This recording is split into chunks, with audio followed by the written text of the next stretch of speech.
Tom Cole.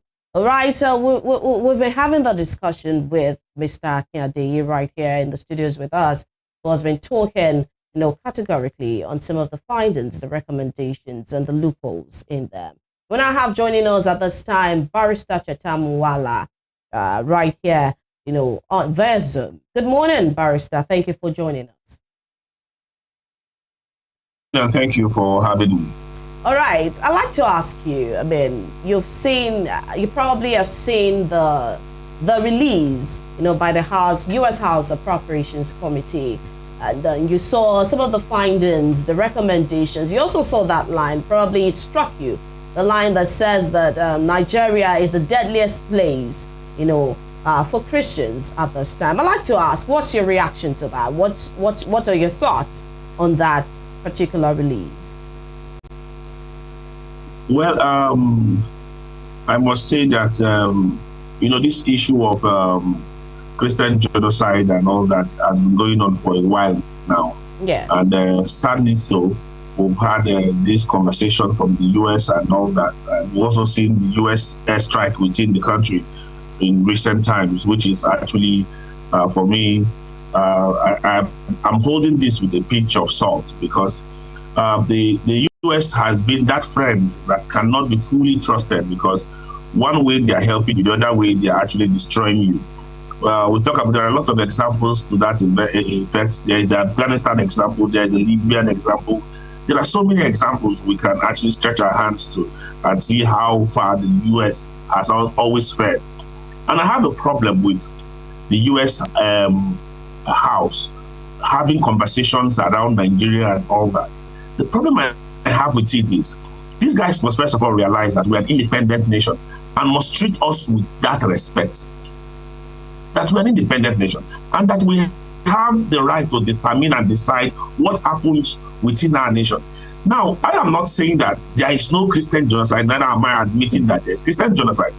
However, one thing I know is that Nigeria has serious insecurity problem in this country. So both Muslims and Christians are killed and kidnapped alike. That I know for a certain. And we shouldn't nail it down to one religion, because everybody is suffering the same fate. Everybody is suffering the same fate. However, because, like I keep telling people, we have a larger number of Christians within this country. So we now see these attacks and these strikes more on Christians. Not because Christians are particularly, if I'll use that word, an endangered species within the country. However, I must also state clearly and make it known that in as much as the bulk of the attacks have been on Christians, but we have an insecurity problems and we have an irresponsible government that is not willing to address these security challenges. We keep seeing breakdown of law and order across the country, and the government looks helpless and seem not to know what to do in the circumstance. And that has led us to a situation where the U.S. now sits and discuss our problems and now tries to look for solutions to Nigeria's problem. Meanwhile, we have a National Assembly that is doing nothing. We have a presidency that is doing nothing. So my problem with all of this is that the moment the U.S. starts this, you see them trying to make demands of the country. Now they are talking about setting up a place where they can now refuel their fighter jets and all that within this nation. From there, you see that they will try to bring in their military base within Nigeria. And we do not want that. We do not want that in this country. Gradually, we now lose our independence and will be controlled by the U.S. full time. And the moment you now decide to rise against such a nation, they already have their base within your country and they can finish you within seconds. And the international community will say nothing. Like the international community is also quiet over what is happening in Venezuela. So we must be careful when we only give ourselves to these guys. These guys are pretenders. They cannot be taken seriously and trusted. These are my concerns with the involvement of the U.S. in our affair. Yes, we have an irresponsible government. Yes, we need help to help us tackle our security challenges. I admit that. But we should be doing that with caution.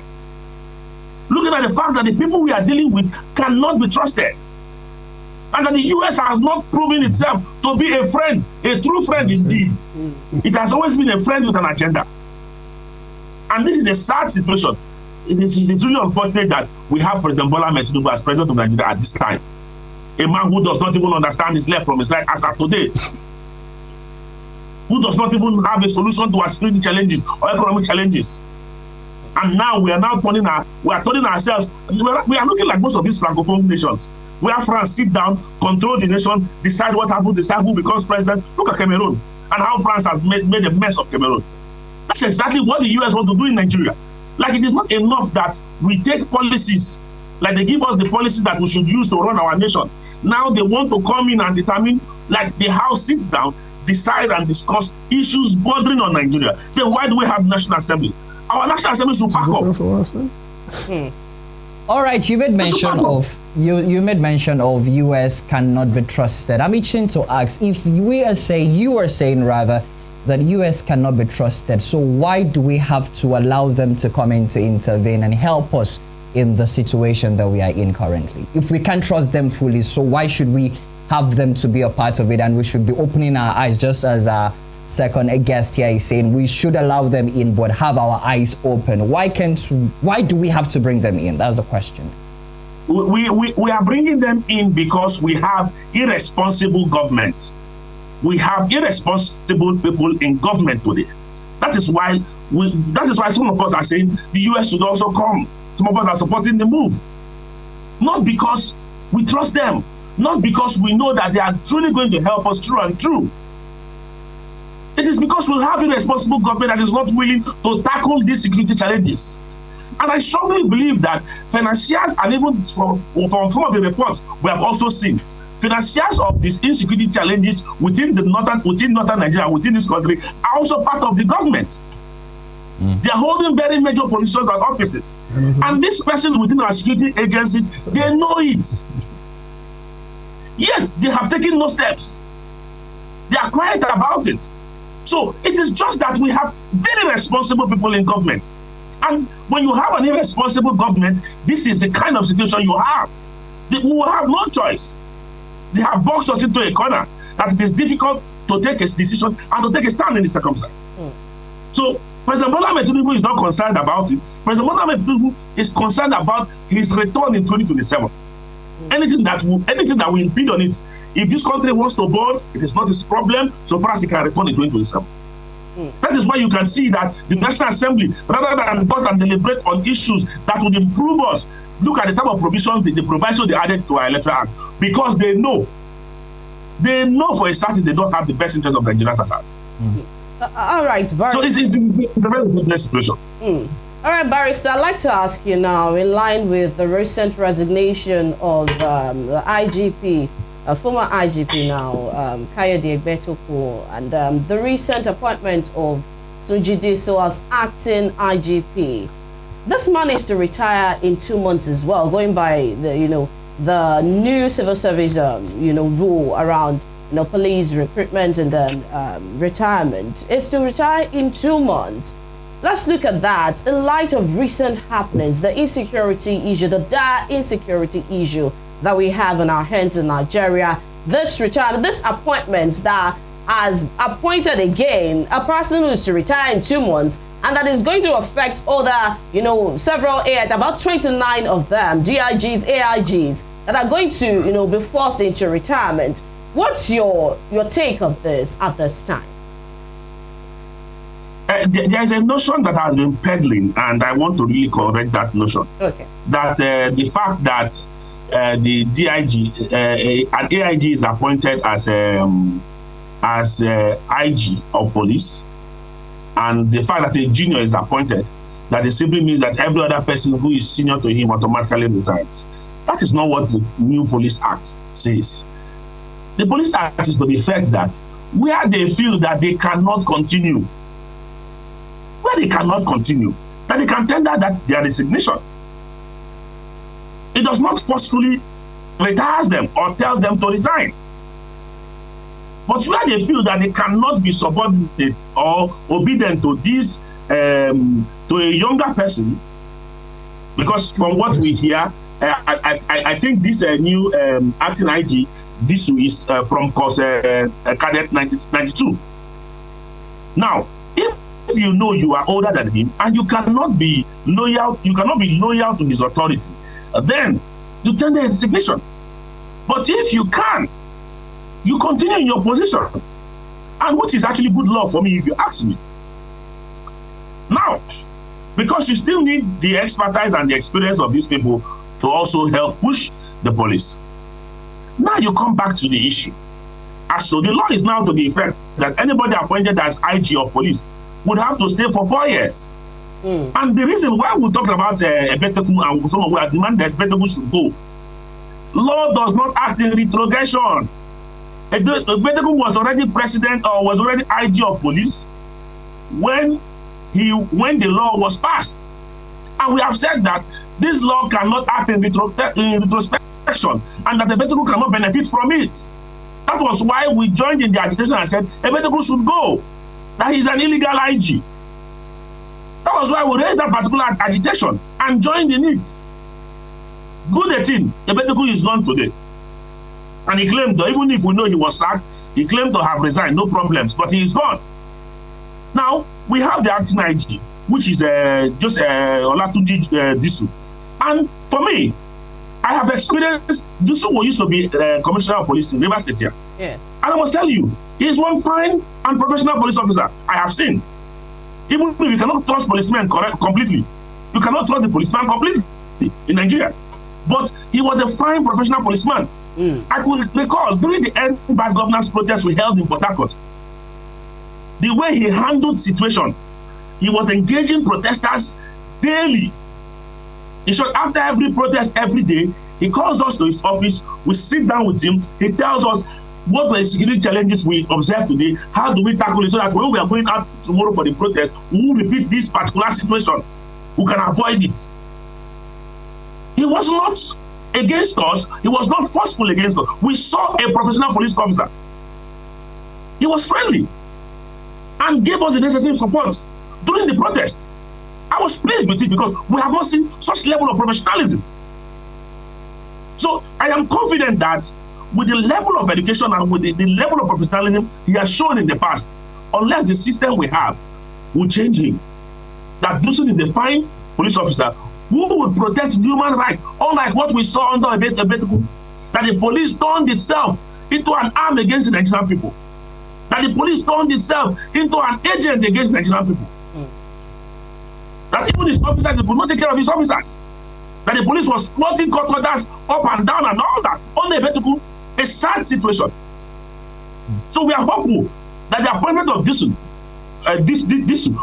will actually elevate the police and restore back dignity to the Nigerian police, because Egbetokun took it to the lowest of the low. To the lowest of the low. And it's a sad situation. But we are optimistic about it. But you know, the security challenges in Nigeria has to be addressed. No part of this country is safe. Even the Abuja we are trying to rely on these days, Abuja is no longer safe. So a lot has to be done to addressing security challenges, internal security issues. And training and retraining of police is very important. Then we need to also stop the corrupt practices within the police is high. All right. Like if you do not have money, you cannot actually make a report or an entry into the police and the police take it seriously. All right, I'll come back to you, Barrister. I'll come back to you shortly for your last take on the show for this morning. Mr. Adeyi, what's your, overview of this, the Egbetokun resignation and then the appointment of Tunji Disu? There are many people, and even Barrister Chetam, see as a fine officer, but is it the best fit for this role at this time, considering, the 2 months retirement? Even when I know the two officers, Egbetokun, my very close friend, I will not join the league of people who will say one officer was good, one officer was bad, just because we are seeing a new officer. It is a tradition that when there is a change of baton like this, Nigerians will condemn the person that is outgoing and speak glowingly about the incoming person. Do you think this condemnation is new? The person will later become a recipient of the same treatment that was meted out to the outgoing one. That is Nigerian for you. I know if it can happen that General Abacha will wake up from his grave today, the country will be shut down with a jubilant crowd that will celebrate the coming back of Abacha. And you know, when he died, they celebrated, took to the street that he was a devil, he was this and that. That is Nigeria for you. And the police job at that level is a thankless job. Nobody will talk good about you. It depends on the angle of perspection of everybody that you see a police officer. The police officer that you say is bad may be the best as far as I'm concerned. Because maybe some of his actions were not favorable to you. You say it's a bad police officer. But maybe, like some people now in this country, when they do things that are against the law, and police, there are certain things that you do. You don't know that you are doing things that are against the law until police intervene to say what you are doing. Then you say, under former IGP, it used to be this. But the former IGP was not. People doesn't know that not until if you ask them to go and get their driver's license, they will say, what is driver's license? Until the police may see you ask for your driver's license and you say you don't have, you say go. But until when you are involved in auto crash, that you know the importance, that you know the police that was not, disturbing you for not having it, was not helping you. The one that insisted that you must have it and that you have committed an offense because you are not having it, is your friend. All right. So that is it with police. You can't really. All right, I take that as your final shot. All right, Barrister Chetam, on the issue of genocide, your last take, and then what you expect Nigeria to do going forward, especially also with a new Inspector General of Police, acting Inspector General of Police. The truth of the matter is that the new General of Police would not do much for you with respect to addressing security challenges. The person who will do, the people who are supposed to attend to these security issues are majorly the Nigerian military, and so we must also up our game, and also close tight informations and make sure that informations are not going out there and all that. But you know, I must also say this, and correct a little impression created by your guest today. The matter is that Egbetokun was a core police officer, known everywhere with too many scandals attached to him and his family. We had that everywhere, those everywhere. And now that too many scandals attached to himself. Too many. So you can't say that this is never about Egbetokun is wrong. We're not just excited because a new police chief is here. We're only saying that, like I said before, he's a police officer, we don't even trust him. But the point is this: Egbetokun carried himself in a light that was not befitting of a reasonable police officer. And we saw all the shenanigans that happened between him and Showore. And I must say this for a fact that we must also cure this angle. You see, this part of talking about the driver's license and all that. Let me say this. When we talk about do this renewal of driver's license, I have always argued and said that anybody who use driver's license as a means of justifying anything in this country is quite wrong. Because are you telling me that the fact that I drive today, and by this year, by next year, I did not renew my license. My license expires after 5 years, and I do not renew the license. So my knowledge of driving has left me because I did not renew my license. I mean, how many of these civil license offices really do the test for these drivers? So when we make up all these excuses for these people, they have made this system to fail, and they must bear the responsibility for their actions. And that is where we stand on these issues. So on the issue of genocide, I must say that Nigerians should learn to protect themselves. Nobody is coming to protect. We have a terrible system. We have people in government who are not interested in our welfare, and they will do nothing to protect us. So we must learn to guard ourselves. All right, Barrister, we need to go. We need to go at this time. Thank you so much, Barrister Chetam Nwala, lawyer and public affairs analyst, for joining us this morning. Thank you for having me. And many thanks to you, Mr. Kayode, security expert and public affairs analyst. Thank you for being with us. Thank you very much. It was my pleasure. All right, that's the size of the show this morning, dear viewer. It has been quite an insightful conversation on the midweek installment today. Join us again tomorrow for the penultimate installment. And then, my name is Temitope Ajijolo Oluwola. Remember, stay on the good side of the law. Very many thanks for everyone being a part of the show this morning. Let's do this again.